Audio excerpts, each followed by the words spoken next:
ಅದು ಅವ್ರು ಖರೀದಿ ಮಾಡಿದಷ್ಟು ಮತ್ತು ಅಲ್ಲಿ ಅತಿಕ್ರಮಣ ಮಾಡಿದಷ್ಟು.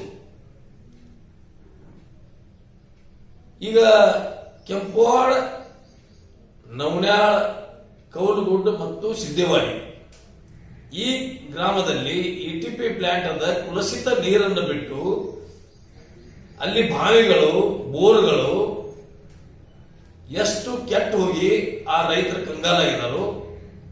ಆ ರೈತರಿಗೆ ಏನು ಪರ್ಯಾಯ ವ್ಯವಸ್ಥೆ ಮಾಡಿಬಿಡ್ತಾ ಇದ್ದೀರಿ. ಮತ್ತು ಕೆಂಪಾಡದಿಂದ ಮದಬಾವಿ ಹೋಗುವಂತ ಕೆನಾಲ್ದಲ್ಲಿ ನಮ್ಮ ಸರ್ಕಾರ ಮಾಡಿದ್ದು, ಕೆನಾಲ್ದಲ್ಲಿ ಅವರು ಆ ಕಲುಷಿತ ನೀರನ್ನು ಬಿಡುವುದರಿಂದ ಅಲ್ಲಿ 4 ಊರಿನ